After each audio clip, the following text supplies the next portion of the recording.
quiera conversar, que se vaya, que no me interrumpa. Ellos charlando, ya saben, yo lo voy a volver a votar. Saben que yo lo hago. Yo no hablo por hablar. ¿Listo? 5 minutos, pero ya no podemos esperar. Bien, joven. Habíamos hablado de lo que es la uropatía obstructiva, ¿no es cierto? Sabemos nosotros que en ustedes la micción efectiva es cuando ustedes van a orinar y no queda nada en el camino, nada en el conducto. Se elimina todo, por lo tanto ustedes no tienen por qué tener infección urinaria. Primer consejo. El mecanismo de defensa de la vía urinaria, para evitar las infecciones urinarias, es el pH, la densidad urinaria que tienen ustedes y la micción efectiva. Gracias al pH, a la densidad que ustedes tienen en su orina y a la micción efectiva, ustedes no van a tener infección urinaria. Otro concepto. Desde el cáliz hasta la punta de la uretra del hombre, todo es fibra lisa. Fibra lisa. Por lo tanto, la fibra lisa es susceptible de elongación. Van a ver cuando ustedes les muestran las imágenes, cómo el cristiano aguanta con 3.500 centímetros cúbicos de orina en la vejiga, cómo aguanta una hidronefrosis bruta en uno de los riñones, cómo aguanta ese cristiano. Entonces, jóvenes, son conceptos que ustedes tienen que tener, ¿cierto? Fijo. Otro concepto fijo que tienen que tener es que toda obstrucción aguda de la vía urinaria causa dolor. Adelante, pase.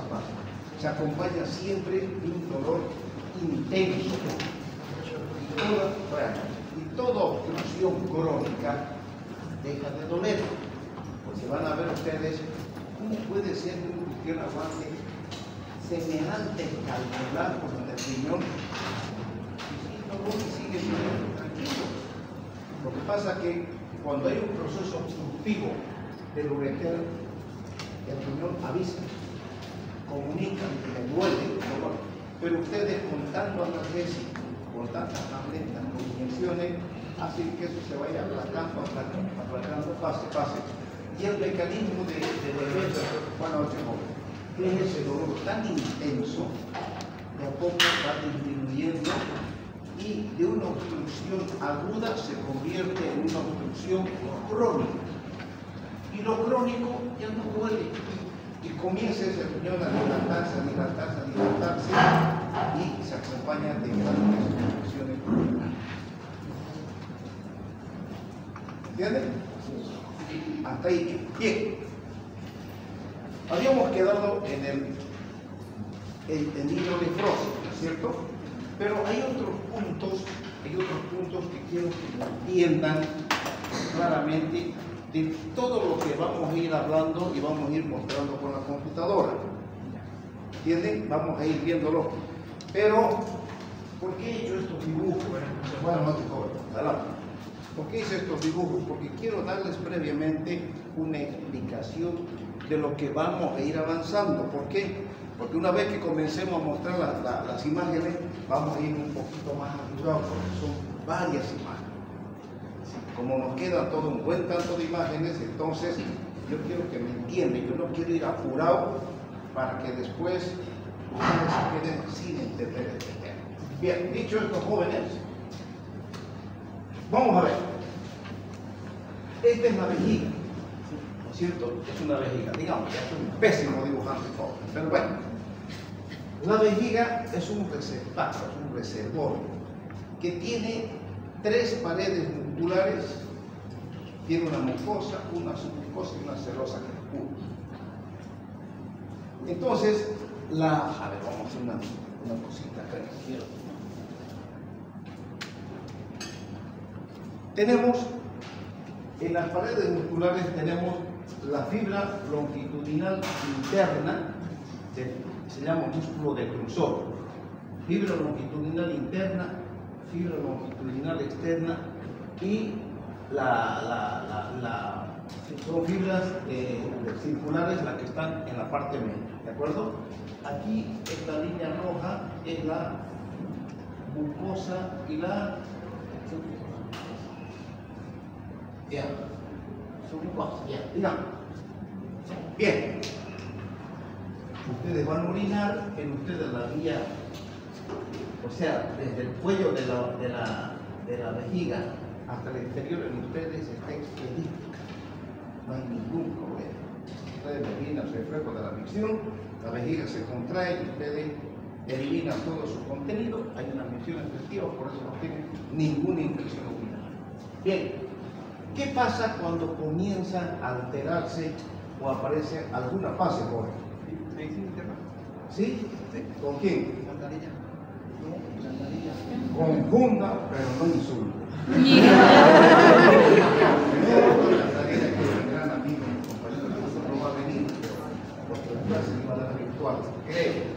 Pero pasa allá frente, ya está bien. Entonces, el camino está expedito, ¿ya? Cuando aparece alguna patología, ya sea en la infancia, les dije, toda patología obstructiva en la infancia generalmente pasa, si es neurología pasa. En la infancia generalmente es de origen congénito. Toda patología obstructiva urológica en edad adulta como ustedes va a ser una patología adquirida. Me refiero a un ejemplo, este joven está chalín, pero resulta que al retornar a su casa, el colectivo, en moto, lo que quiera, tiene un accidente, una lesión en la uretra, se presenta una estenosis de uretra y comenzaron los problemas para el ya estamos frente a una uropatía obstructiva, ¿cierto? La próstata, ya ustedes me miran y este viejo ya debe ser prostático, y lo soy, claro que sí. Ustedes van a llegar a mi edad, jóvenes, todos van a llegar, el camino que estoy recorriendo también lo van a recorrer ustedes. Y solo saben que de 100 hombres, solo 2 se libran de una patología prostática. Entonces, van a llegar. Cuando comienza el problema prostático, entonces ustedes saben que ya este camino que era así como en ustedes, esto se hace acá. Entonces el camino se hace más angosto. Y a medida que se hace, pasen jóvenes, pasen, niñas, pasen, mientras no entren a conversar, pasen. Y mientras no entren a enamorar, pasen. Pasan pues por tejitos, no entran con la corteja, van y se sientan para acompañar, ya sea el hombre o la mujer, o sea el hombre. Pero son los que conversan y ríen, y si los pillan están feos. Bueno, entonces se va obstruyendo. A medida que se va obstruyendo, entonces el hombre hace mayor esfuerzo para orinar. Y ustedes saben, jóvenes, que para eliminar el contenido de orina de la vejiga, tiene que haber una presión intravesical. En el ureter, para que la orina baje del riñón a la vejiga, es en base a presiones, porque el peritardismo ocasiona presión. ¿No es cierto? Esa es una presión. Esa es una presión que sufre la vejiga para que ustedes orinen. Pero a medida que se va obstruyendo la uretra desde el cuello de la vejiga para abajo, entonces discúlpenme que la toque, la obstrucción es mayor. Entonces, al obstruirse paulatinamente, aumenta la presión intravesical. ¿Pero por qué aumenta la presión intravesical? Porque es un músculo.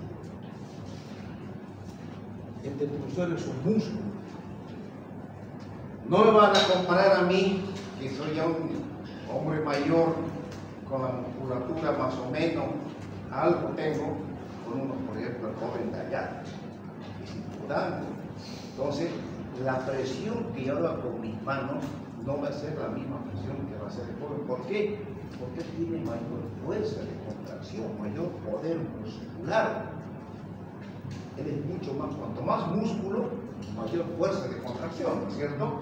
Entonces, este detrusor, para vencer esta resistencia, que al comienzo la obstrucción es leve, pero se va acentuando y se va cerrando más el cuello, la uretra prostática o el cuello de la vejiga, entonces el detrusor comienza a engrosarse, comienza a crear musculatura para poder vencer esta resistencia. Se hace el músculo se hipertrofia para vencer esta resistencia. Y como el músculo se hipertrofia, hay mayor aumento de contracción del detrusor, mayor aumento de presión intravesical para vencer esta resistencia. ¿De acuerdo? Si hay algo que pase, ¿quieren entrar? Después ya no van a entrar. Lleguemos 5 minutos y nada, pase.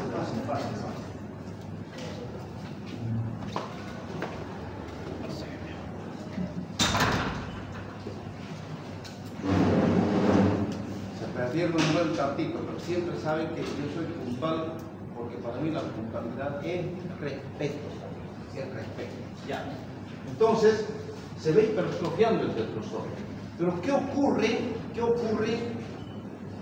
Porque esta obstrucción va a ir en aumento.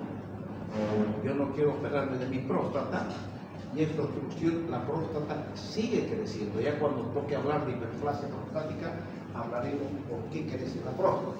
Pero es otro tema, dígame. Al hipertrofiarse la musculatura del detrusor, ¿también disminuiría la cantidad de orina que puede retener? Nada, sí, nada. Permanece la misma cantidad. La misma cantidad. Entonces, se hipertrofia el detrusor, pero el cuadro obstructivo sigue. Y pase, si quiere entrar rápido. Entonces, a medida que no se soluciona el proceso obstructivo, es una defensa natural, es una defensa normal que tenemos los hombres o los humanos ante este proceso obstructivo. Entonces, ¿qué hace el detrusor? Forma trabéculas. Como tenemos un músculo que tiene 3 capas, entonces ciertas fibras musculares se van hipertrofiando y forman como un cordón de músculo que va de aquí hasta donde está la señorita de lentes, y de aquí va donde ese señor de camisa o de chompa negra, y se van creando haces musculares hipertrofiados, gruesos, como una cuerda, si me permiten, como unos cables, cosa que al comienzo, para vencer la resistencia de esto, estas trabéculas favorecen el poder de contracción de toda la pared vesical para eliminar el contenido de orina y vencer esta resistencia. Es el primer paso. Pero ustedes saben, jóvenes, que si yo les digo a este joven que aparentemente es deportista, si le digo, vaya abajo, vuelva a brincar. Ahorita baja corriendo y sube corriendo. Otra vez usted va y vuelve. ¿Qué va a pasar con la segunda venida? Dejen celulares.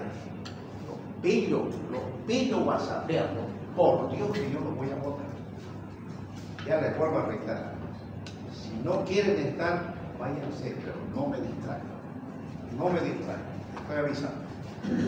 Si le digo a este joven, vaya por segunda vez, ¿qué va a pasar? ¿Va a tardar el mismo tiempo que tardó la primera vez? ¿Qué va a pasar con él?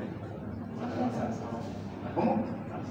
Se va a cansar. Entonces, el músculo sufre una fatiga muscular. Cuando el músculo se va cansando,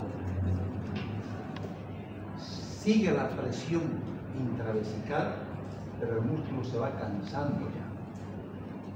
Y la mucosa va penetrando entre los haces musculares por la presión que sigue, ¿entiende? Y la mucosa No crean que el retrócelo es un tejido muscular que tiene su capa. Entonces, no es hermético. Entonces, la mucosa, juntamente con la submucosa, va penetrando en los haces musculares y no pasa todavía la pared de la vejiga. Eso se llama celda.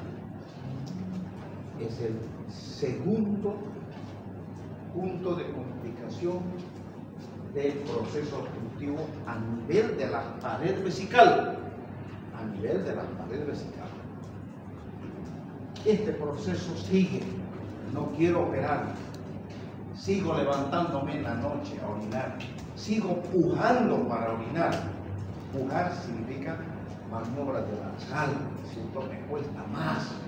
Y sigo haciendo mayor fuerza para vencer esta resistencia y contraer mi vejiga. De esta celda, la mucosa se va para afuera de la vejiga. Sale de la vejiga y esto se llama divertículo. Divertículo. Pero ¿qué pasa con el divertículo? Ahí comenzaron con más intensidad los problemas urinarios para el paciente. ¿Por qué? Porque si no, fíjense, esto tiene mucosa, pase, joven, si quiere pasar. Esto tiene mucosa y esta es la serosa, ¿no es cierto? No tiene más. No, ¿por qué? Porque no hay músculo. Y si no hay músculo, este divertículo ¿se contrae o no se contrae? No se contrae, es una bolsa que no se contrae y la misma se llena de orina. Esa orina detenida, ¿qué va a pasar con la orina detenida? Se infecta. Esa orina detenida, ¿de qué está compuesta la orina? ¿De qué se compone? ¿Qué? Agua. ¿Qué más? Solutos. Cristales de ácido úrico, oxalato de calcio, fosfato de calcio, amonio, magnesio, ácido úrico, en fin, tiene hartos cristales. Ustedes son los cristales que forman la orina, el solvente, el cuarto, esta aula. Ustedes somos, nosotros somos los cristales y todo lo que nos rodea es el agua. Entonces, si estamos detenidas, si esta orina está detenida, ¿qué va a pasar con los cristales? Se precipitan hacia el fondo y van a formar cálculo. Y ese cálculo, en permanente contacto con la pared, con esta mucosa, puedo orinar tranquilamente un cáncer de vejiga. ¿De acuerdo? Ya. Esto, cuando mostremos las imágenes, vamos a ir avanzando rapidito, porque hay harto que leer y que ver, pero ya esto ustedes lo están entendiendo. Si no entienden, lo puedo volver a repetir, me interesa que lo entiendan, ¿no? Ya. Este otro dibujito, ¿qué significa? ¿Se acuerdan que hablamos de infecciones, uropatía obstructiva supravesical e infravesical? ¿Cierto? Ya. Esto es lo importante que pasa con la vejiga. Con lo que pasó con el riñón, ya vimos con ustedes, ¿no es cierto? La hidronefrosis, la destrucción del parénquima renal. Ya vimos que si se obstruye un solo ureter, ¿en qué termina este cuadro? Puro pielonefrosis. Pero si la única vía de salida se obstruye, eso va a comprometer a los dos riñones y nos lleva a una insuficiencia renal. Perfecto. Pero ahora tenemos que saber el meollo, la esencia de lo que ocurre cuando ustedes van a orinar. ¿Cuál es lo fisiológico? ¿Qué ocurre con la fisiología?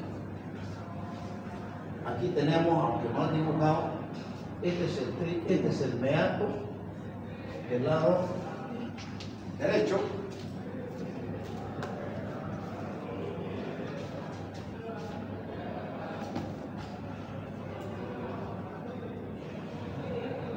Este es el meato del lado derecho y este es el meato del lado izquierdo.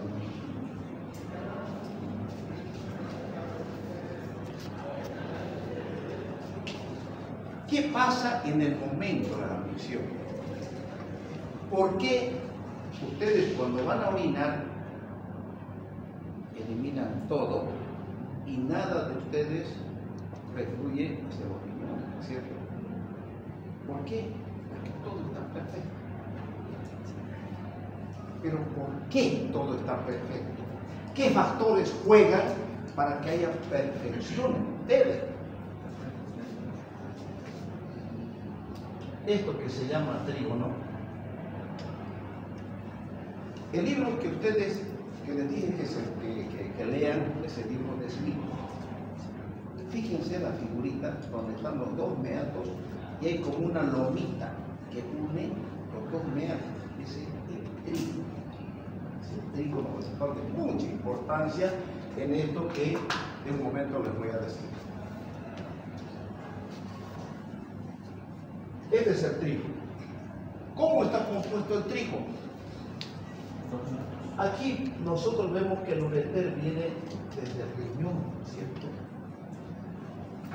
Baja el ureter, hemos dicho que se divide en tercio superior, medio y tercio inferior. Ya. Hay un músculo tan importante antes de entrar a la vejiga que se llama el músculo de Valdeir. Músculo de Valdeir. ¿Se acuerdan de eso o no? Sí. Bien. Anatomía, ¿no es cierto? O es que faltaron ese día clase de anatomía y no se están acordando. Bueno, este es el músculo de Valdeir, que es de mucha importancia en la fisiología de la micción en el cristiano. ¿Qué pasa? El detrusor hemos dicho que tiene tres tipos de fibras: longitudinal interna, longitudinal externa y circular medio. Entonces, hay un trígono interno o profundo y hay uno externo. ¿Por qué?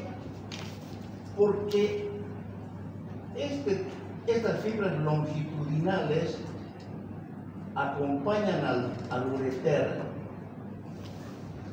y van hacia el otro lado del meato.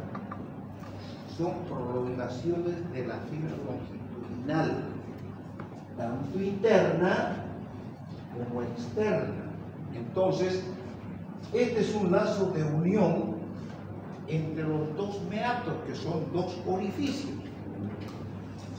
¿Y qué función cumple el trígono? El trígono es un músculo de huesos humanos. Si usted de huesos humanos, el trígono hace que estos dos meatos no se puedan separar, no se alejen en el momento de la micción, y hace que se mantengan fijos, sin movimiento, los dos meatos ureterales. Si yo, por algún motivo, me rompo o me secciono el brazo, ¿qué pasa con este meato? Se aleja, y al alejarse ya no va a haber nada que lo fije con este otro meato, y al alejarse va a presentar reflujo. Y si hay reflujo, comenzaron los problemas para ese riñón. Y entonces, antecito, eso es un puntito que le damos. Y entonces, ¿qué pasa? En el momento de la micción, fíjense jóvenes, tenemos un ureter intravesical, tenemos un ureter intramural quiere decir que está atravesando la pared vesical, ¿cierto? Intramural, muro, este es un muro, la pared es un muro, intramural. Y tenemos un ureter extravesical.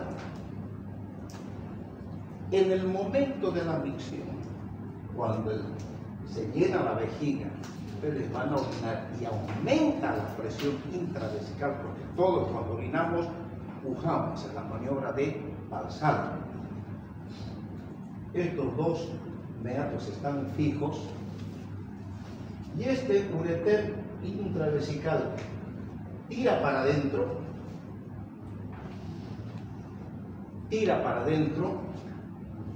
y el ureter extravesical tira para afuera.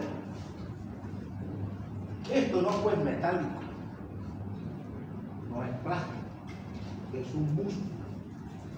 Y si yo tiro para abajo y tiro para arriba, ¿qué va a pasar con el ureter intramural? ¿Cómo? Se tensa. Ya, pero una palabrita mejor. Si es un conducto, se cierra. Este tira para arriba y este tira para adentro, esto se cierra. Y de esa manera, al cerrarse, en el momento de la micción, se evita que la orina refluya hacia el riñón. Ya no refluye hacia el riñón. Entonces, este trígono, existe un trígono superficial y hemos dicho que existe un trígono profundo. En el hombre llega hasta el esfínter externo. El esfínter externo hemos dicho que es fibra estriada, es un esfínter voluntario. Y el esfínter interno, pues de la vejiga, es fibra lisa. Por lo tanto, es involuntario. Nosotros cuando operamos la próstata, sacamos la próstata, adiós el esfínter interno, solamente que ya no se queda con el esfínter externo. No hay más. Entonces, ¿qué pasa? Ahí está cuando nosotros operamos una próstata? O ustedes por cualquier motivo tienen alguna lesión del trígono, se secciona, hay una sección del trígono, comenzamos un problema. Este ureter se aleja, no hay que decir que lo fije contra el lado contralateral, se pierde, ya no va a haber esta contracción del ureter intravesical para adentro, ya no, porque no hay nada que lo fije. Y comienza el reflujo vesicouretero. ¿De acuerdo? Sí. Ya. Hay otro dibujito. Pero ya, sigamos. Bueno, ¿alguna duda o alguna pregunta? Doctor, el músculo de Valdeyer, ¿para qué? Él servía para que se respire para externamente, ¿no? Claro, es un músculo. Como músculo tiene fibras musculares que tienen reposición del ureter, que facilita la contracción del ureter interno y la contracción del ureter externo. Por eso es un músculo que no está en todo el ureter, solamente en esa pequeña porción que está fuera de la vejiga. Por eso nosotros cuando tenemos un cálculo a nivel del tercio inferior nos alegramos. ¿Por qué? Porque recién nosotros no podemos garantizar, pero podemos casi asegurarle al paciente que la piedra la va a botar. ¿Por qué? Porque la tamsulusina solamente actúa en el tercio inferior gracias al músculo de Valdeyer. Gracias al músculo de Valdeyer. Si está en el tercio superior o medio, ningún tratamiento, ni la tamsulusina, ni nada, no actúa para facilitar la expulsión de ese calcio. ¿Me están entendiendo? Sí. Ya. Vamos a hablar luego, y eso no va a haber ningún problema, hablar del reflujo que existe de primero, segundo, tercero, cuarto grado, que eso lo vamos a tocar más rápidamente, pero esta parte y este proceso obstructivo me interesa que ustedes lo entiendan. Y creo que lo entendieron. No hay duda, ¿cierto? Porque yo voy a borrar, ¿ya? para que podamos ver mejor nuestra imagen.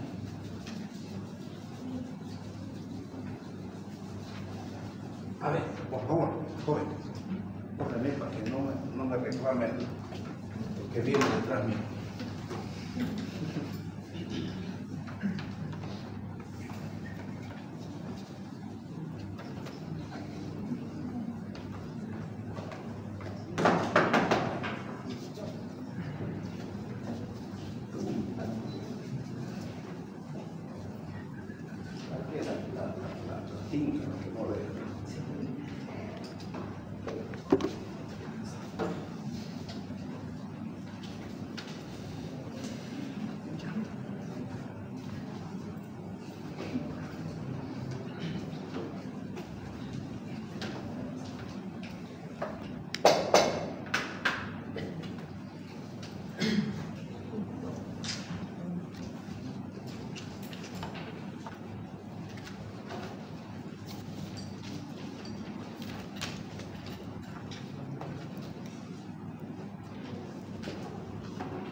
Ya.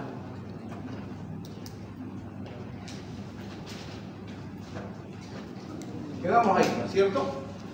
Bien, joven. Habíamos dicho, todo, vamos a ir avanzando más rápido porque hay acá texto donde quiero detener un poquito para que ustedes entiendan mejor, ¿ya? Habíamos dicho que la hidronefrosis es una dilatación de la cavidad quelofacial por algún obstáculo. ¿Por qué? Porque hemos dicho que en la presión, en la pelvis, no existe presión, la presión es cero, ¿cierto? Entonces, la dilatación en la pelvis puede ser por una patología adquirida o una patología congénita. Ejemplo, adquirida es un calvo, congénita es una estenosis de la unión pielo-ureteral. La etiología entonces es una congénita y una adquirida, estenosis de la unión pielo-ureteral o un megauréter. Vamos a ver un poquito más adelante ya qué es el megauréter. A ver, te lo voy a explicar. El megauréter, ya saben ustedes que cuando hay una lesión del trígono, hay reflujo, o bien cuando no se soluciona la patología uretral, sigue la patología prostática. Aún mismo así, no haya lesión del trígono, por el aumento de presión intravesical, la orina puede volver hacia los riñones, ¿no es cierto? Y al volver hacia los riñones, en forma bilateral, nos va a llevar a una insuficiencia renal. Pero el reflujo no ocurre pues de la noche a la mañana, eso es paulatino, va avanzando de abajo hacia arriba. Y cuando llega hacia el riñón, hemos dicho que llegando al riñón se encuentra la unión pielo-ureteral, sirve como un mecanismo, como un esfínter que impide que la orina entre a la pelvis. Pero como la orina está yendo de abajo hacia arriba, se encuentra con otra orina que viene de arriba hacia abajo, donde existe un peristaltismo. Entonces, hay peristalsis para que la orina vaya para allá, de arriba a abajo, pero nos encontramos con que otra orina está viniendo de la vejiga hacia el riñón. Entonces, como el ureter está cubierto de fibra lisa, esa orina hace que el riñón, el ureter se vaya dilatando. Al dilatarse el ureter se va ensanchando más y puede tomar la forma de un intestino, por eso se llama, ¿qué quiere decir mega? Mega ureter, ¿cierto? Ya. ¿Entendido hasta por ahí? Sigamos. Clínicamente, ¿qué pasa? Hay un dolor que suele ser de menor intensidad. ¿Por qué? Porque la instalación de la dilatación es paulatina. Puede ser un dolor gravitativo, fijo y persistente. Puede aparecer hematuria, puede aparecer si hay una presencia de un cálculo. La fiebre, por supuesto que sí. ¿Por qué? Porque si hay reflujo o hay una obstrucción, hay orina infectada. Y si está cerca del riñón, la orina, hay una patología cuando la orina está cerca, dentro del riñón, compromete a la pelvis y al riñón y se llama pielonefritis. Este es el tema de otros temas mucho más adelante, pero la pielonefritis es un cuadro agudo grave si no lo tratamos, ¿cierto? ¿Qué hay a la palpación? Podemos encontrar masas grandes cuando hay grandes hidronefrosis o tumores. Nosotros lo palpamos fácilmente en el riñón. El diagnóstico de la hidronefrosis. Cuando hay una sospecha clínica, y hemos dicho que la ecografía es uno de los mejores medios de diagnóstico porque nos ve absolutamente todo el riñón. Cálculo, quistes, hidronefrosis, tumores, en fin. Muy sensible para detectar hidronefrosis, diagnostica la causa, no distingue la dilatación no obstructiva de la obstructiva, claro que sí. O sea, la ecografía nos va a mostrar la dilatación de la pelvis renal, pero no nos va a decir si es una causa obstructiva baja o es un reflujo, no nos va a decir, solamente nos muestra la hidronefrosis. ¿Qué medio de diagnóstico? Se puede utilizar una urografía intravenosa, una tomografía computarizada o un estudio que es mucho más completo, es la urotomografía. Vean acá, esta es una patología congénita, esta es la estenosis pieloureteral, de origen congénito. ¿Por qué? Porque aquí no hay, la pelvis, hemos dicho que mira la columna y la pelvis baja con el ureter bonito, trayendo la orina hacia la vejiga. Aquí está prácticamente todo detenido, no hay paso de orina. Esto es una estenosis pieloureteral. También vamos a hablar posteriormente de esta patología.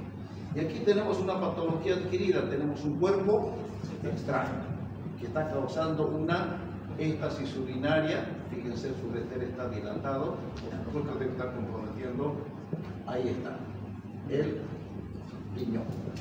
Ya saben, ¿qué hacemos cuando hay un riñón único con un cuadro obstructivo? Tenemos que derivar la orina como sea, o ponemos un catéter, o ponemos un doble J, o hacemos una derivación del riñón hacia el exterior que se llama nefrostomía, correcto, una nefrostomía por punción. El tratamiento que es derivación de la orina, tenemos que hacer que la orina salga hacia afuera, porque si no sale, ¿en qué termina este cuadro? ¿Qué? Insuficiencia renal, por favor. Claro que sí. Eso ya ustedes tienen que ir jugando por la mente y respondiendo rápidamente a estas cosas. Otras pruebas complementarias, la resonancia magnética. Hemos dicho que se puede hacer, pero tiene problemas con cuadros de insuficiencia renal. La pielografía retrógrada.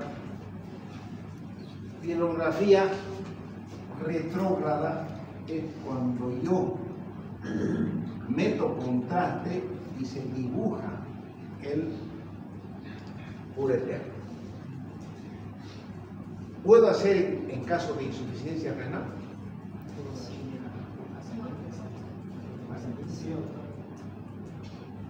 Pielografía descendente. No, muy bien. Van 2, 3-0, 4-0. ¿Quién dice sí? No, allá hay otro joven que dice no. No, de doble. Este estudio, este paciente está con insuficiencia renal, por eso se le hizo la nefrostomía, porque está con insuficiencia renal. Hemos dicho que no se puede realizar una urografía excretora. ¿Por qué? Porque el medio de contraste entra al torrente sanguíneo y si está con insuficiencia renal, te mato pues. Pero sí puedo hacer una pielografía ascendente con un catéter, puedo meter contraste, claro, porque no esté entrando al torrente sanguíneo. Podés tener creatinina de 5 y te meto contraste para arriba, no pasa absolutamente nada, porque no está entrando en contacto con la sangre. La nefrostomía, aquí tenemos un catéter que está en contacto con la pelvis renal. ¿Te meto contraste con insuficiencia renal? ¿Puedo? Claro que sí, porque no está entrando a tu torrente sanguíneo. Eso ténganlo claro. Ya, sigamos. La endoscopía, o sea, nosotros podemos hacer el diagnóstico mediante un cistoscopio o mediante una ureterocistoscopía, porque el cistoscopio entra por la vejiga, agarramos el ureter y nos metemos por el ureter con el ureteroscopio hasta el riñón. ¿Se puede hacer un renograma diurético? Hoy en día ya casi no hacemos el renograma diurético, antes sí, porque antes para medir, esto era para medir la función renal por separado, antes se hacía este estudio. En fin, se medía sodio, cloro, potasio, todavía lo hacíamos cuando no había. ¿Cuál es el estudio que se utiliza para medir la función renal? No me copien, renal por separado.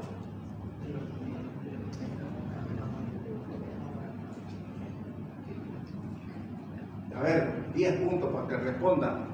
¿Puedo repetir la pregunta, doctor?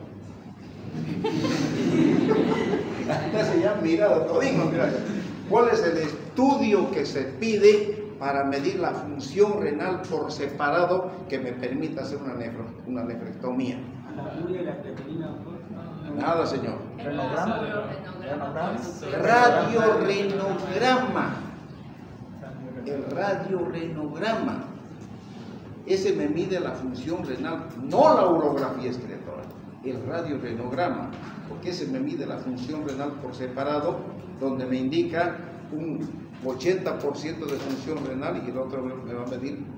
Si un riñón está funcionando el 80%, ¿cuánto funcionará el otro? 20 pues, porque es 50 y 50. Mientras uno se va dañando, el otro va aumentando. Ya. ¿Cómo se debe manejar una hidronefrosis? Valorar la necesidad de derivación. Si tenemos los dos riñones,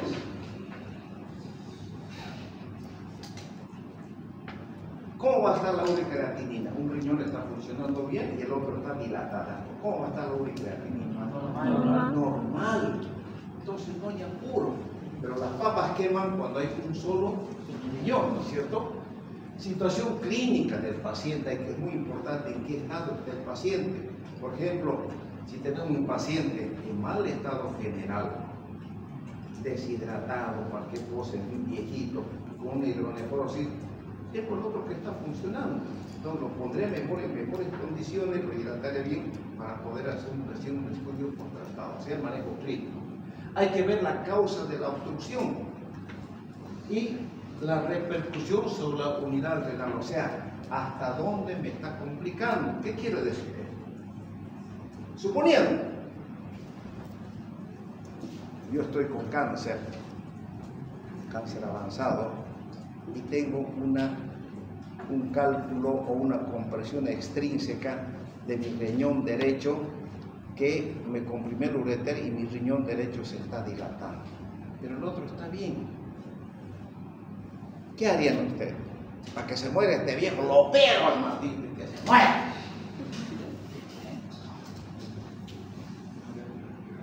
¿Qué hacen?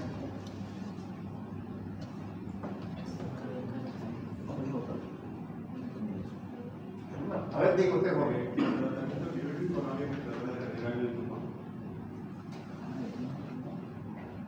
Bien, es un criterio que yo respeto. Jóvenes, enfóquense aquí. bien. ¿Qué haría usted? ¿Te levantó la mano? Pero ya, entonces, igual le pregunto. Yo estoy con un cáncer terminal. Mi riñón izquierdo está funcionando bien y mi riñón derecho hay una masa que me comprime el ureter y me causa una hidronefrosis. Retirar el... Es que ser, doctor. ¿Cómo? Sería dejarlo ahí nomás porque si ya es terminal. Y aparte con un solo riñón puede... Correcto, jóvenes. No afecta a nada. Toda conducta quirúrgica debe ir a mejorar la calidad de vida de un paciente. Si no mejora la calidad de vida, joven, déjelo que se muera, pues si la vida es normal. La muerte es una cosa natural. ¿Y por qué hay que tenerle miedo? Que se muera un viejo como yo. Ya cumplí. Ya tuve mis hijos, son profesionales, hice mi hogar, hice lo que quise en esta vida, me disgusto profesionalmente, llegué hasta donde quise, conseguir lo máximo haciendo trasplantes renales, fui el hombre más feliz profesionalmente, feliz con mi mujer, con mi hogar, con mis nietos. ¿Qué más? Lo que ustedes no han hecho todavía. Entonces, por eso duele que un joven se muera. Yo ya cumplí mi ciclo, jóvenes. De aquí me van a decir, bueno, 65 años, se jubilan. Me jubilan del Hospital San Juan de Dios, automáticamente fuera de la universidad. ¿Por qué? Porque yo estoy casadito con el San Juan de Dios para que hagamos las prácticas ahí. Pero es un camino, la muerte es un camino natural, ¿no es cierto? Que no hay que tenerle miedo. Miedo, o sea, duele que eso le pase a los jóvenes como ustedes que recién están comenzando a caminar en la vida. Eso duele, claro que sí. Porque la vida es linda, joven. Yo fui como ustedes jovencitos, ¿no es cierto? Entonces, a ustedes les queda mucho por vivir y ojalá vivan y se den gusto, lleguen y cumplan sus metas de profesionales, estudian. ¡Sí! Ya, no. Entonces, puede haber, o sea, hay una repercusión sobre la unidad renal. Dije, no, porque se muere, no pasa nada. Igual se va a morir, no lo va a estar operando, ni metiendo catéter. Eso no es fin. La naturaleza tiene que cumplir su función. Además, la ética profesional permite dejar de hacer cuando llegue el momento. No es, yo no acepto ni estoy de acuerdo que hay que darle hasta el último minuto de vida. Hay que luchar, hay que hacerlo. No, señor. Si no hay calidad de vida, ¿para qué? Cuando hablemos de fístulas vesicovaginal, les voy a contar historias lo que pasa con las mujeres. Y vamos a echarla. Sigamos. O sea, tiene que ir a solucionar su tratamiento biológico. Por ejemplo, esta señorita tiene un mioma uterino que le está obstruyendo su ureter. Sáquenle el mioma para solucionar la obstrucción, ¿no es cierto? No le voy a hacer un reimplante ureteral y el mioma va a seguir creciendo. No puede. La causa etiológica de la hidronefrosis, ¿cuál es? El mioma. Saquen el mioma, ¿cierto? Ya. Porque cuando el riñón se llega a destruir, hay una hidronefrosis importante sin parénquima renal, afuera el riñón. Ahora entramos a uropatía obstructiva del tracto urinario inferior. Tenemos toda patología que se presente en vejiga, el cuello vesical, la próstata y la uretra. ¿Qué se presenta en el hombre, en la mujer y el niño? En el hombre, esto ya lo hemos visto, patología cérvico-prostática, hiperplasia prostática, el cáncer de próstata, una estenosis de uretra, una litiasis uretral y las disfunciones vesicales. Dentro de las disfunciones vesicales está la vejiga neurogénica. Después vamos a hablar de vejiga neurogénica. ¿Qué pasa con la mujer? ¿Por qué hay alteraciones en la mujer? Por procesos urinarios, la esclerosis del cuello vesical, la estenosis de uretra y los divertículos del cuello. ¿No pueden alterar la función vesical? Por supuesto que sí. Patología genital. Aquí están los miomas, neoplasias y disfunciones vesicales. Las mujeres también tienen vejiga neurogénica. Y en los niños, hemos dicho, toda patología de origen congénito. Las valvas uretrales, el ureterocele, la fimosis puntiforme y la estenosis de meato uretral. Esto también ya les mostré, ¿cierto? ¿Sí o no?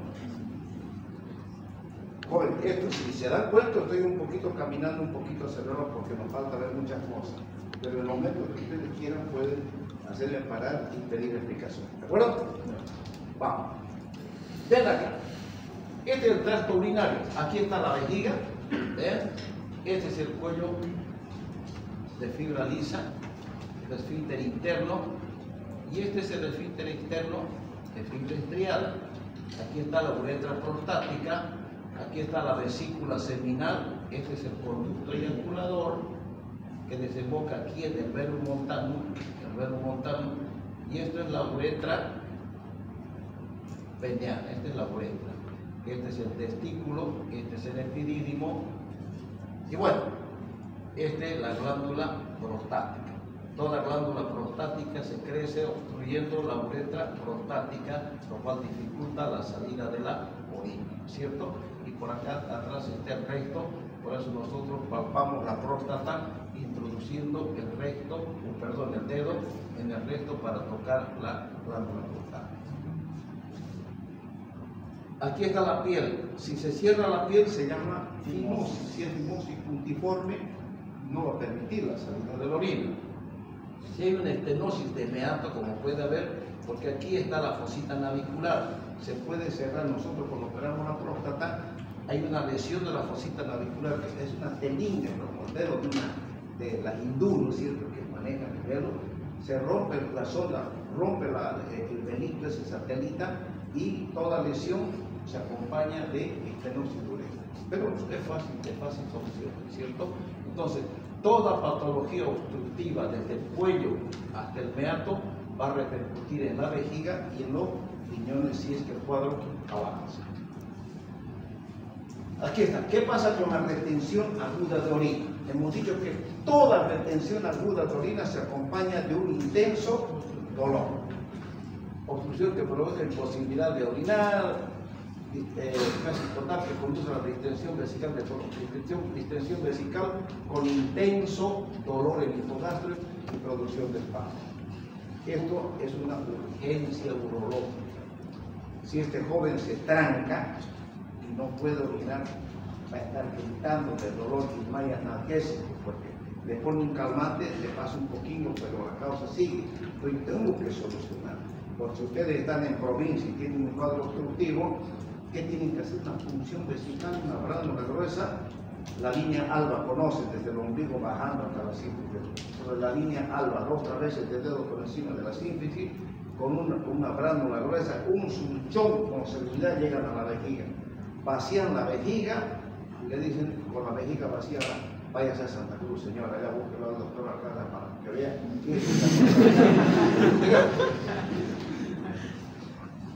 ¿Cómo diagnostico? La clínica suele ser muy sugerente. ¿Por qué? Por el dolor intenso del hipogástrico y la imposibilidad para la micción, y se palpa como un embarazo, ¿no? La exploración física, que incluye el tracto rectal, y exploración ginecológica en la mujer para ver por qué hubo retención urinaria en la mujer. En muchos casos he visto jóvenes de retención urinaria por fecaloma, principalmente en los donde hay fecaloma, más frecuente aquí en el oriente, en los bañunos. ¿Por qué los bañunos? Por echar. ¿Cierto? Ya. Diagnósticos diferencian en algunos casos: ausencia de colaboración del paciente, insuficiencia renal de otras causas, infecciones y el síndrome prostático severo. Todo esto hay que tomar en cuenta para el diagnóstico de una retención aguda de orina. El tratamiento: derivar mediante un sondaje. ¿Qué debo hacer para colocar la sonda? ¿Es una urgencia? Claro que sí. Y tengo que hacer una asepsia y saber colocar sonda vesical. La sonda, ¿cómo se coloca? Hemos visto nosotros. Siempre hagamos un silocaína en jalea. Lleguen una jeringa de 20 centímetros cúbicos, agarra la punta del meato y se la mandan todavía por ahí. Agarra la sonda, comienzan a empujar la sonda, y hemos dicho que la silocaína es lubricante y anestésica, entonces va a permitir que eso se vaya como en su casa hasta la vejiga pasa la vejiga, pasa la próstata y va a evacuar la orina, se la dejan a la orina, es más, con la salvedad de que nunca, jóvenes, cuidado que sea pregunta de exámenes, ¿qué pasa cuando hay un vaciamiento brusco de orina? Una distensión. Si la vejiga está distendida, yo no orino desde esta mañana, llego a tus manos, mi vejiga está así, me metes una sonda y si las vacías bruscamente, ¿qué va a pasar? Entonces, Hematuria macroscópica. Hematuria macroscópica, jóvenes. Por eso, ¿qué se debe hacer? Vaciar la orina hasta que quite el dolor del paciente. Le meto la sonda, ¿te pasó el dolor? Sí, doctor. Claro, la clampeo. La clampeo la sonda y digo, de aquí a 3 horas, ya como ya no hay dolor, de aquí a 3 horas recién abre la sonda y termina de vaciar la vejiga. No digan que no le digan. Les estoy diciendo, ¿cierto? Ya.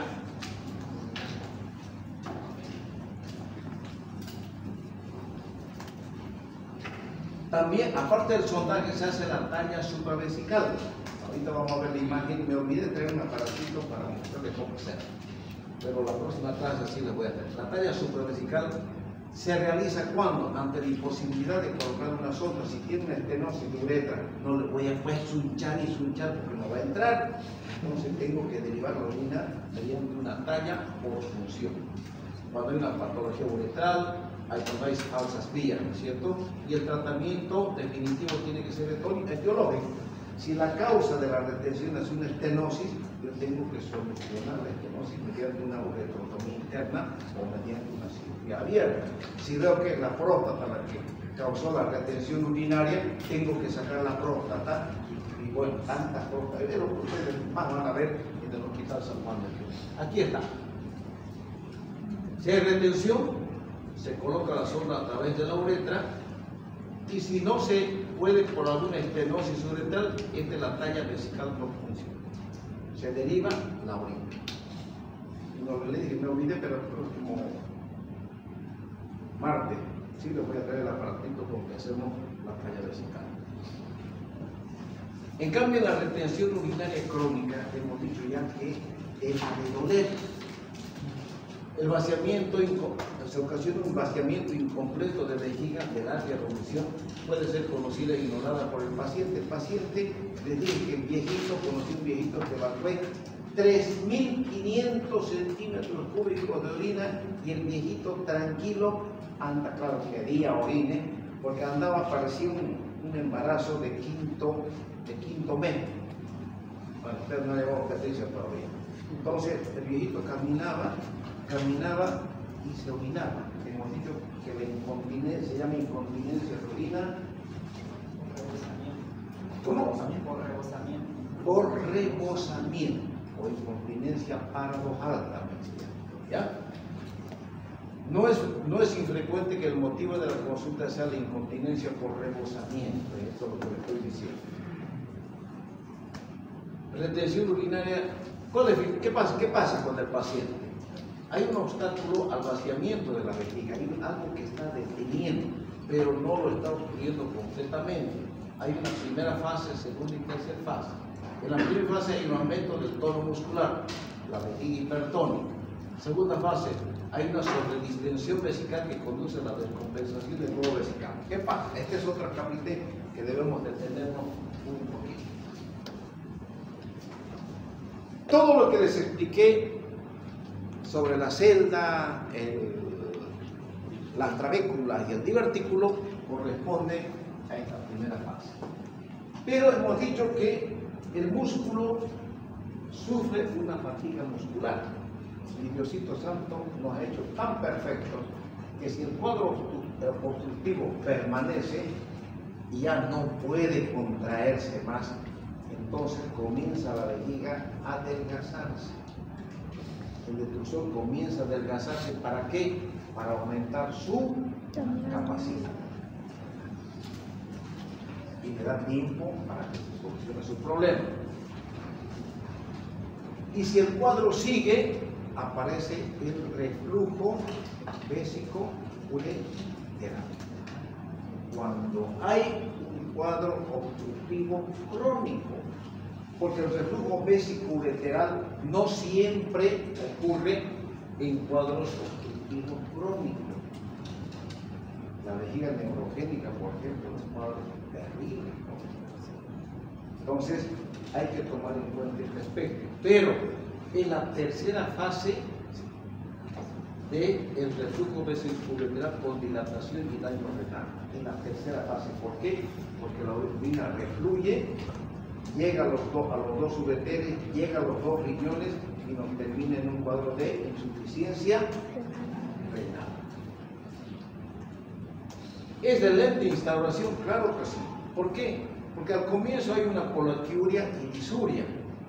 Luego el paciente siente un peso en el hipogastrio, hay incontinencia paradojal y luego aparecen signos de insuficiencia renal.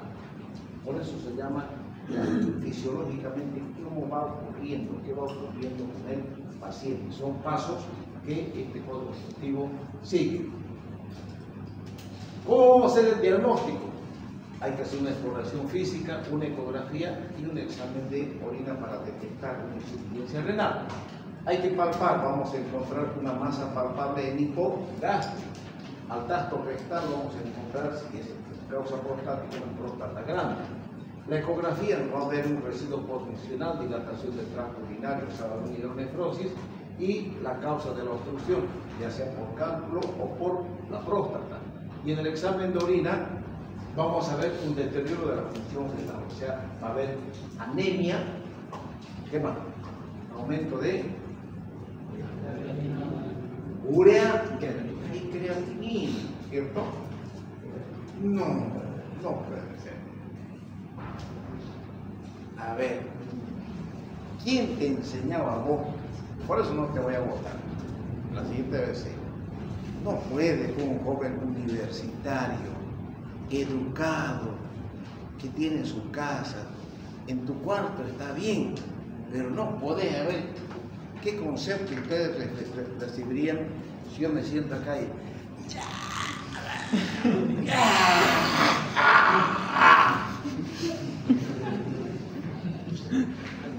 ¿qué dirían de mí?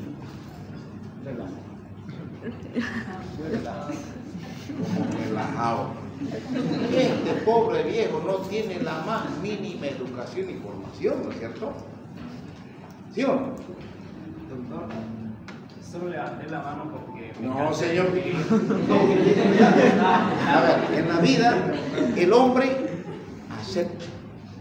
El hombre, que es hombre, sí, doctor, cometió un error, disculpe, se acabó, no lo vuelvo a hacer, se acabó el chiverío. Y eso forma parte de la formación, ¿no es cierto?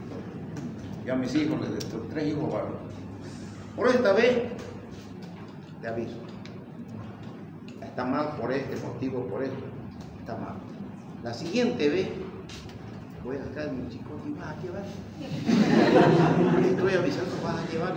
Vení, teniendo una pizarrita, escribí de puño y letra. Porque yo sabía que iban a hacer 8. Escribí de puño y letra.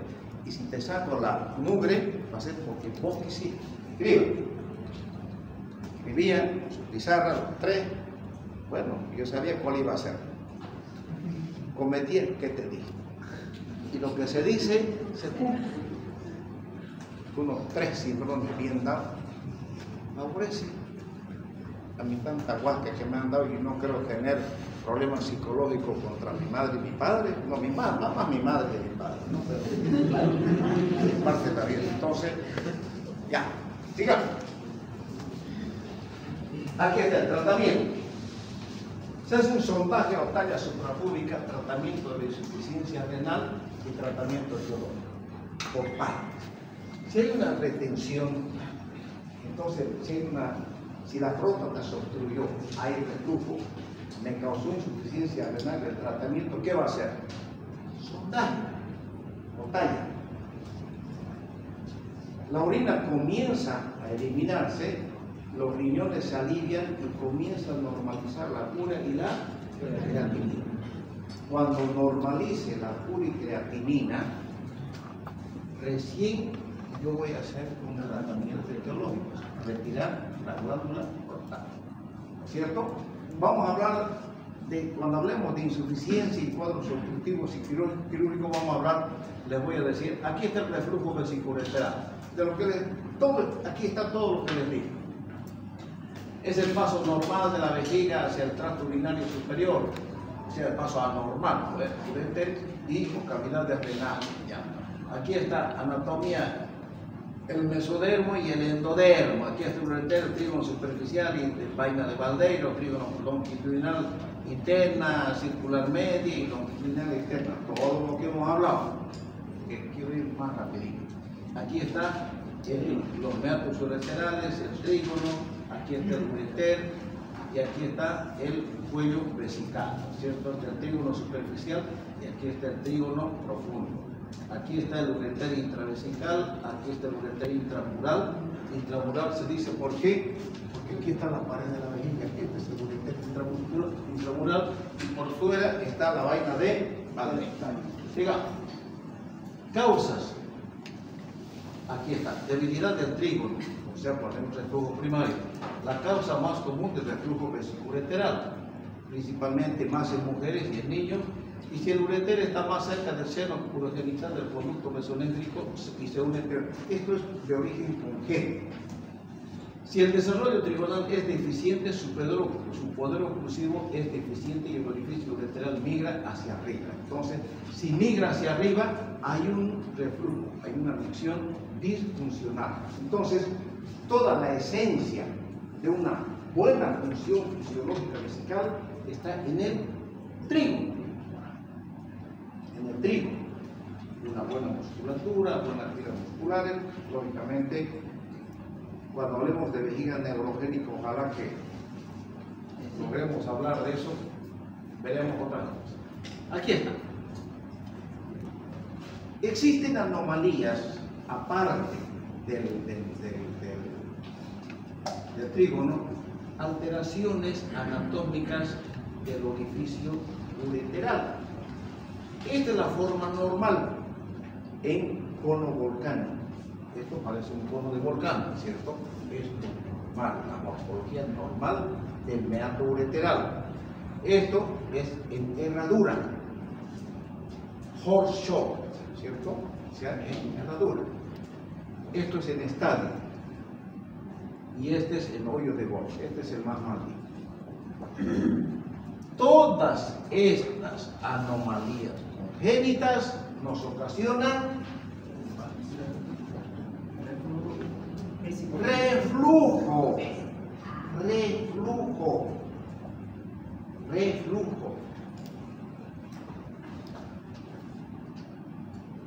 ya. También existen, jóvenes, anomalías del ureter. ¿Qué pasa? Quiero que miren atentamente esta figura y díganme cuál es el ureter. Esta es una duplicidad renal, van a ver la cantidad de imágenes que tengo para ustedes previamente al examen, y todo esto que les estoy hablando lo vamos a ver en imagen, eso les garantizo.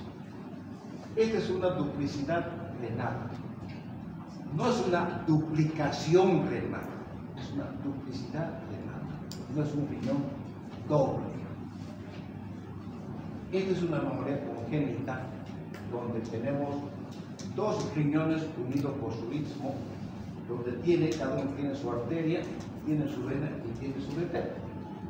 Y tiene la peculiaridad de que la duplicidad renal puede ser completa, como esta, o incompleta. ¿Qué es completa? Este es el ureter superior. Fíjense, viene y se implanta debajo del ureter inferior, ¿correcto? Ya. Este es completo.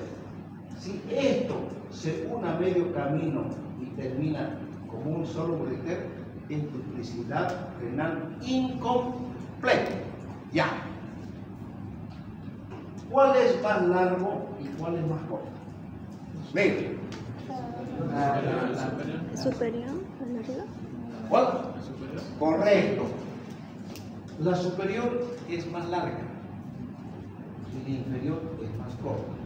Entonces, la superior da dos anomalías aquí en el momento de la implantación del ureter en la vejiga. Da el ureterocele y da la ectopia. Anote, ureterocele y ectopia en la unidad superior y la unidad inferior, por ser más corta, siempre se acompaña de reflujo. ¿De acuerdo? ¿Cómo era otro? Me lo voy a repetir, ureterocele y una cosa más.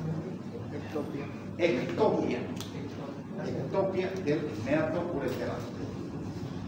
Ectopia quiere decir que no está en el lugar correcto del meato, está en otro lugar, ¿cierto? Ectopia. Ya. Fíjense, todo Ureterocele. el orificio ureteral ectópico, muy abajo en el cuello, carece de músculo liso y el reflujo es la regla. O sea, toda localización del meato ureteral que no tenga contacto, unión directa con el otro meato a través del trígono, siempre lleva a reflujo. Reflujo. Este es ectópico, está solino. No hay fisiológicamente nada que lo una al lado contralateral que haga que tire para adentro y el ureter intramural se cierre. No existe esa posibilidad. Entonces la orina refluye para arriba, ¿cierto? Ya. El ureterocele, fíjense, no sé si permite ver esto. El ureterocele, mis queridos jóvenes, es una prolongación. A ver, la mucosa existe, tanto intravesical como en el ureter. Existe mucosa. Entonces, hemos dicho que el ureter tiene un músculo, claro que sí. Pero el ureter termina acá y resulta que congénitamente hay una prolongación mucosa, solo mucosa, que está fija a la vejiga y termina en un huequito, en un puntito. Entonces, por peristalsis, la orina baja, pero se acumula acá en el ureterocele. Esa mucosa impide un buen drenaje de la orina. Entonces, esa falta de drenaje normal de la orina repercute en el ureter y en la unidad renal superior, ocasionando una hidronefrosis. El tratamiento es de lo más sencillo. Entramos por vía endoscópica con un bisturí eléctrico y hacemos un tajo y muestra. Ese es el tratamiento. Facilito.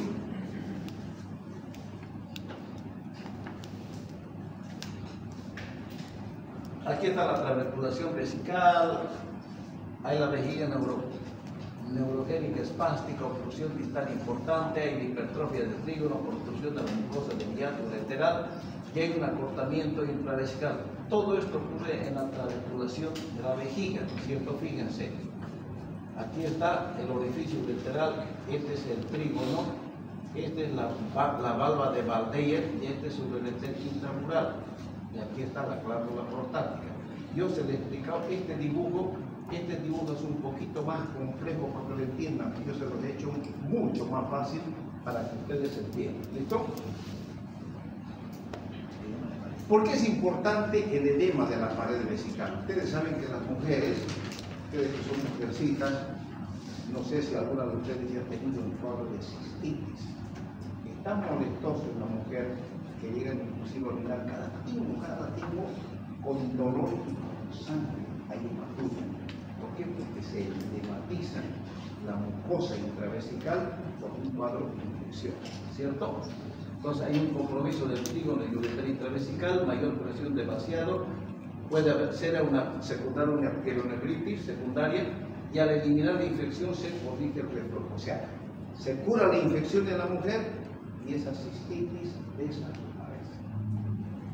Pero es un cuadro molestoso. Ya vamos a hablar de las infecciones urinarias en la mujer, pero esos cuadros es tema de otro momento.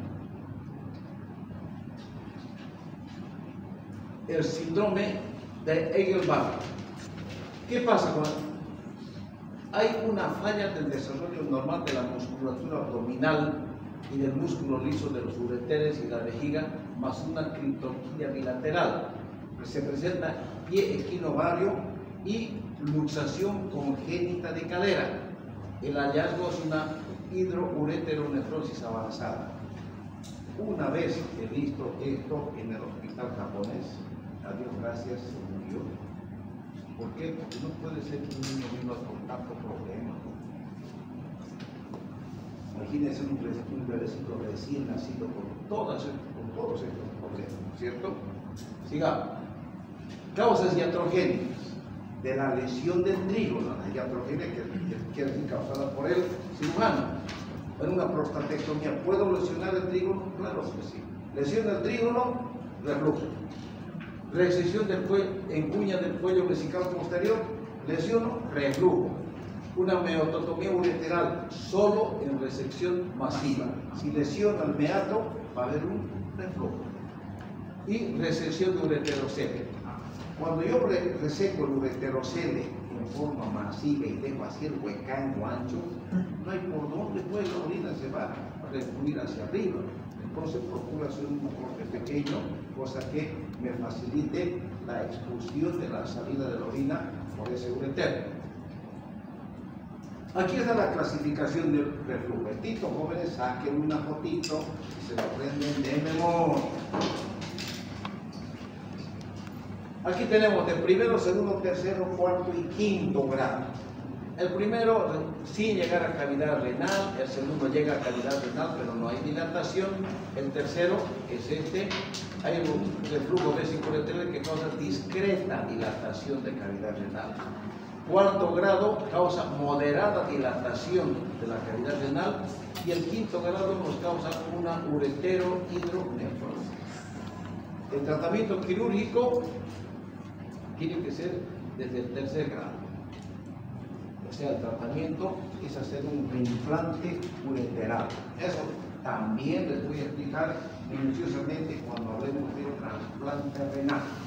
¿Cuál es la técnica? ¿Cómo hacemos? ¿Qué es lo que pasa? ¿Qué pasa con la hidronefrosis? Con la ureterohidronefrosis. ¿Por qué se presenta? Porque hay una mayor carga de trabajo, hay un aumento de la presión intrastática y hay la musculatura ureteral se va debilitando. ¿Esto por qué? Porque hay una presencia de orina en cualquier intersticio de la vía urinaria, hay un proceso inflamatorio y hay una fibrosis y cicatrización. Las complicaciones del reflujo vesiculorenal.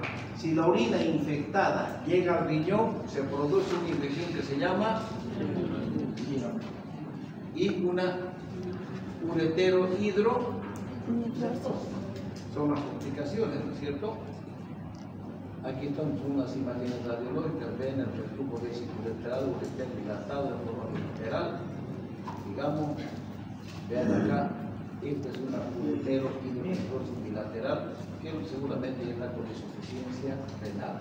¿Qué estudio realicé para hacer este diagnóstico? Pilografía. Respeto a su opinión. ¿Qué estudio radiológico realicé para el diagnóstico de reflujo vesiculorenal bilateral en este caso? A ver, ¿quién responde? Pielografía ascendente. Pielografía ascendente es, yo meto el cistoscopio, cateterizo el ureter y meto contraste. No es el estudio, pero bien, te aclaré y te respondí que te equivocaste. Pero está bien tu opinión, me gusta que participes. ¿Quién más? Usted. A ver, ¿quién dijo? Cistograma, una cistografía. Hemos dicho que es el estudio ideal para el diagnóstico del reflujo vesiculorenal. Te mete una sonda, se llena la vejiga, se tapa la sonda, orine y refluye la orina hacia aquí. La incidencia. Bueno, 800, bueno, sigamos para adelante, ya no estoy cansado. Hay algo clínicos, hay la pielonefritis y la cistitis, que es muy importante. Síntomas relacionados con el reflujo, siempre la pielonefritis, hay que hacer análisis de orina en los niños. El cuadro de cistitis es muy importante en los niños. Y el dolor renal a la micción, que es una rara queja en los recién nacidos, ¿no? La uremia, ¿qué es la uremia? ¿Cómo se llama? ¿Cómo? Jessica. A ver, Jessiquita, ¿qué es la uremia?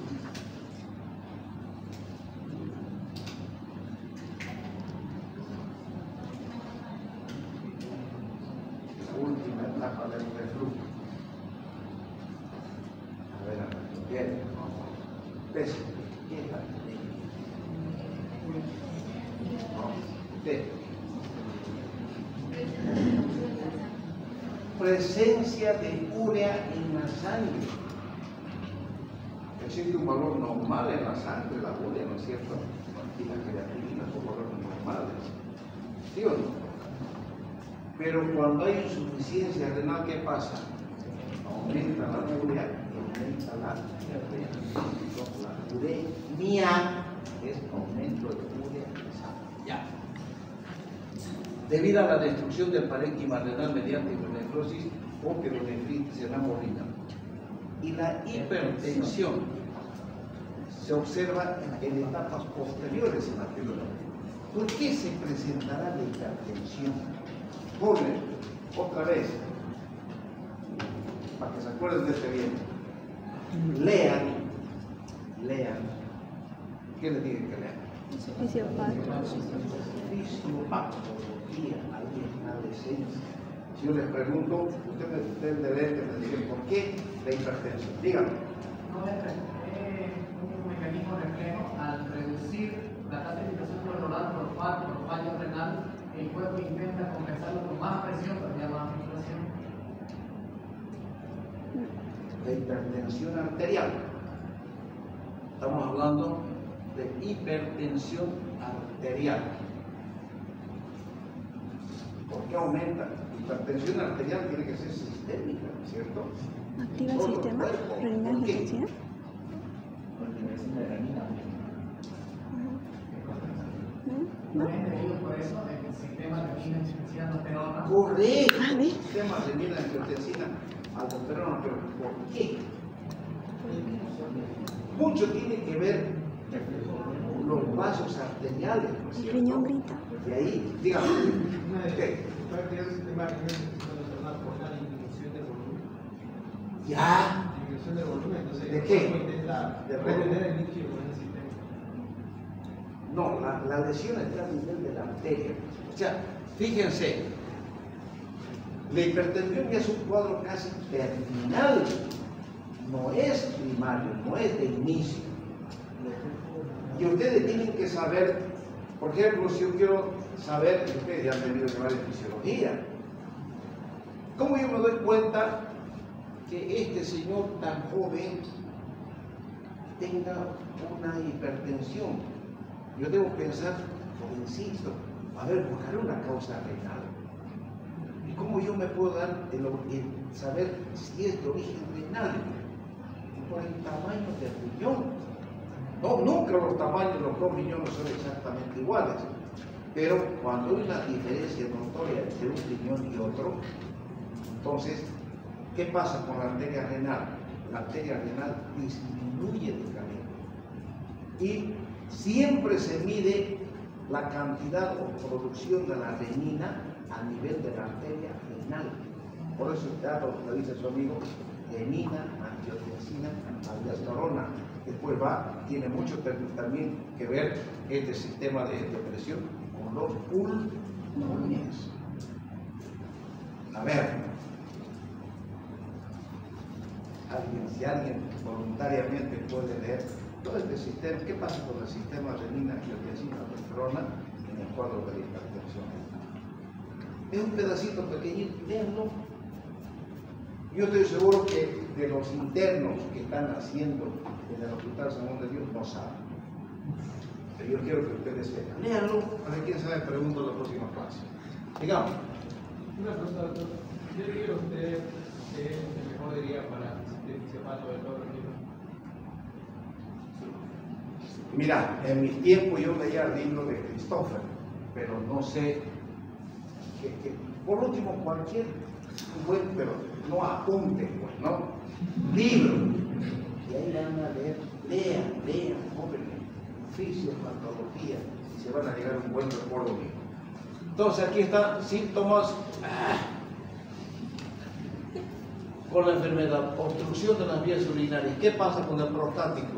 Orina en sus zapatos, pues, ¿no es cierto? Disminuye el flujo urinario. ¿Qué pasa cuando hay enfermedades de la médula ósea?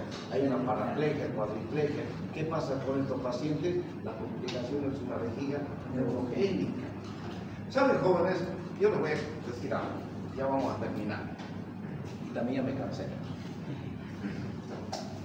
Antes, como parte de la calificación de trabajo de la práctica en urología, yo les exigía que den oral, pecho a pecho, frente a frente, vejiga neurogénica.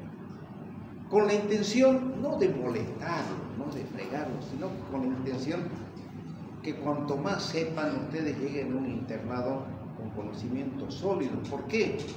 Porque si a esta señorita le gusta pediatría, ¿los niños en pediatría tienen vejiga neurogénica? Claro que sí. El acá quiere ser cirujano. ¿En cirugía hay vejiga neurogénica? Claro que sí. La señorita quiere ser ginecóloga. ¿En ginecología se ve vejiga neurogénica? Sí. Claro que sí.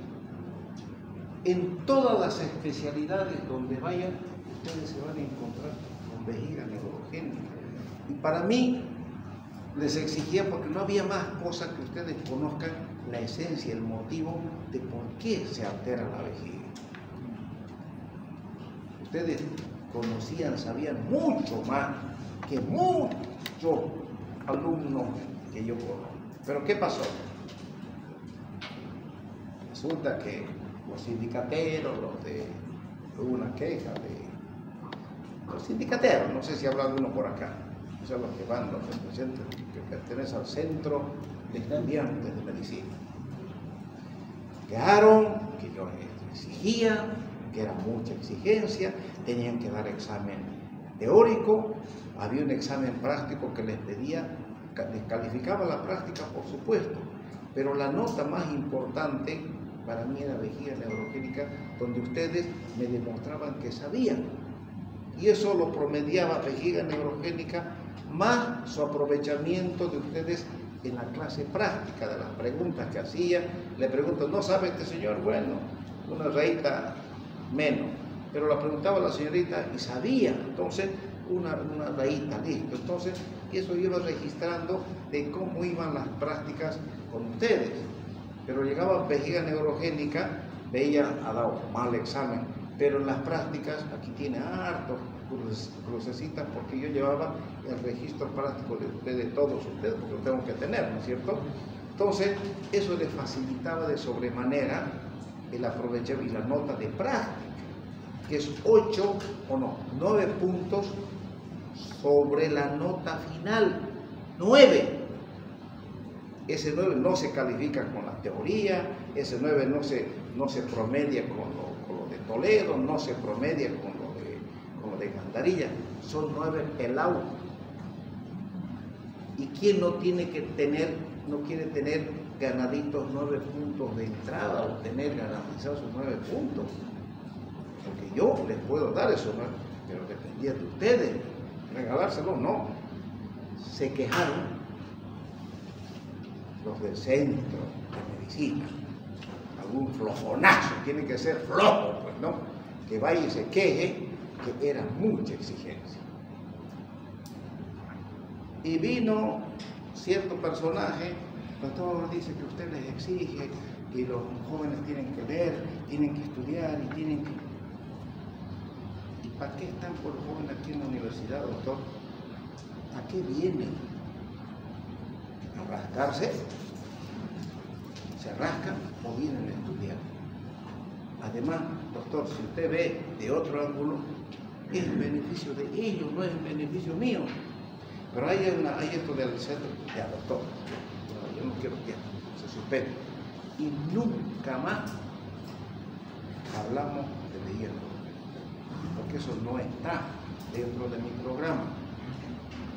Es un tema importante, lo nombramos, pero mi intención era que ustedes sepan, así como les expliqué todo lo de reducción, sepan el meollo de lo que pasa con la vejiga neurogénica. Y por unos flojonazos, no puedo llamarlo, no puedo dar otro calificativo, o ustedes le darían otro calificativo, o ustedes justifican. Uno flojo, porque muchos se beneficiaban de la exposición de vejiga neurogénica, por supuesto que los flojonazos no. Y había un X que los apoyó. Bueno, me dio tanta bronca, y nunca más. Entonces ahora somos más, calificamos la parte práctica, pero ustedes se quedan sin saber esa parte esencial de la vejiga neurogénica. ¿Por qué? Porque es mucho. Y no es así. No es así. Y un tema tan bonito, jóvenes. Bueno, sigamos, ya, pero esa fue la causa por la cual ya no di más vejiga neurogénica. ¿Qué vamos a encontrar en los hallazgos físicos? Una masa dura a la palpación. La exploración puede lograr un déficit neurológico compatible con una vejiga parética, o sea, una vejiga neurogénica. Se dan cuenta, en varias patologías se nombra vejiga neurogénica, pero ustedes no tienen idea, porque mi programa, que yo lo metí ese vejiga neurogénica, me impidieron y hubo la queja de que era muy exigente. Y ahí está. Enfermedad neurogénica. ¿Qué pasa con la abertura del ureter? ¿Qué pasa cuando hay vejiga neurogénica en mí? Todas esas cosas, por ejemplo, no las vemos. Hallazgo en laboratorio. Cuando hay una infección urinaria, ¿qué encontramos? Bacteriuria, simpiuria. En el hombre la orina puede ser estéril debido a que la uretra es larga y estéril. La creatinina sérica elevada en etapa avanzada de la esclerosis renal se presenta, claro que sí. La pura creatinina. La densidad urinaria, la pura, la creatinina, y hay otra prueba de laboratorio para el diagnóstico de insuficiencia renal. ¿Cuál es? Ya les he dicho. 10 puntos. ¿Cómo? Ese es para medir la función renal por separado. El clearance de creatinina. Clearance de creatinina. Son pruebas laboratoriales que ustedes ya tienen que saber las cosas, ¿ya? Aquí estamos los hallazgos radiográficos. Vean aquí una hidronecrosis importante. Aquí tenemos un reflujo vesicolateral demostrado por una cistografía. La exploración instrumental siempre debemos nosotros investigar todas estas patologías mediante una cistoscopía y mediante una ureteroscopía. Aquí están el orificio de cono volcánico, la envergadura, el pollo en estadio y el pollo de goma, ¿cierto? La posición es muy importante. Cuanto más defectuoso sea el aspecto del orificio ureteral, más lejos del cuello vesical se debe encontrar. ¿Cómo es importante el trigo? Y el trígome es la esencia de un buen funcionamiento, vesical en el momento de la micción.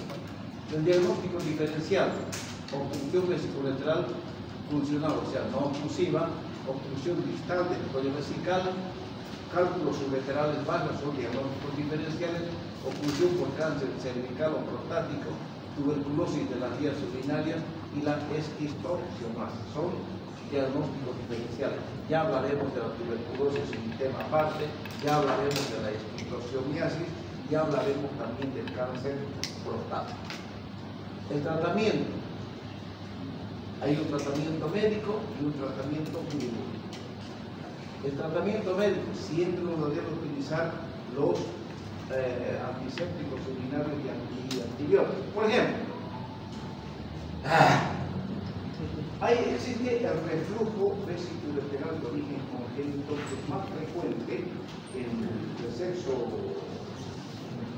femenino que en el sexo masculino. Pero también remite sin cirugía en el sexo femenino, mejor en el sexo femenino que en el sexo masculino. El reflujo vesical de origen congénito, que se debe a una falta de maduración del sistema nervioso que inerva toda la vejiga. ¿De dónde viene esta vejiga neurogénica? Porque vean cómo la inervación de la vejiga, de dónde viene, qué función cumple el sistema parasimpático, simpático, parasimpático y el somático, qué función juega para el momento de la función. Entonces, este tratamiento se ha visto que en las mujercitas hasta los 7 años uno utiliza antisépticos urinarios. Mientras no haya infección urinaria, uno las va cuidando. Se dice que a partir de los 7 años la orina prácticamente se normaliza y desaparece el reflujo vesicoureteral en las mujercitas más que en los niños. También en medicina nada 2 más 2 es 4, pero también en los niños puede ocurrir eso. Pero también se operan más hombres que mujeres. Aquí está el tratamiento médico, ¿verdad? El tratamiento con citografías cada 12 a 18 meses, la urografía espectral, la resonancia magnética nuclear de opinión periódica, que es un estudio periódico de los niños. Seguimos con el tratamiento quirúrgico. Indicación: ¿cuándo operar? Orificio ureteral ectópico, hay que hacer un reimplante. En la duplicación ureteral hay que hacer un reimplante. El ureterocele con duplicación ureteral y reflujo en el mismo paciente, hay que hacer un reimplante. Y el reflujo de baja presión con hidrocele, hidrouretero, hidronefrosis, hay que hacer un reimplante. Necesitamos hacer un reimplante.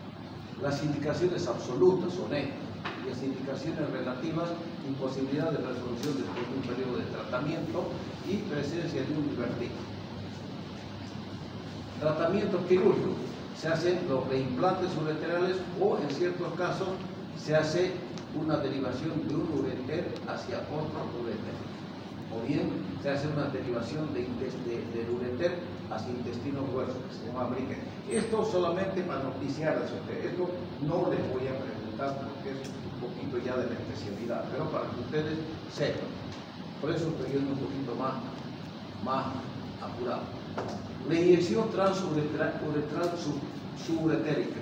¿Qué pasa con esto? O sea, en vez de hacer un reimplante ureteral, hoy en día nosotros inyectamos teflón debajo del ureter para que esto funcione como una valva para evitar el reflujo vesicoureteral. O sea, en ciertos casos en los cuales yo no puedo operar una paciente que no tenga condiciones de cirugía, una miocardiopatía severa grave, entonces con una sedación al paciente se funciona y se inyecta esto para que obstruya el reflujo y se sana. Acabó el chile. Y nada, jóvenes, nos vemos el día martes. Ya el día martes, el que quiere ver viene, el que no quiere no viene.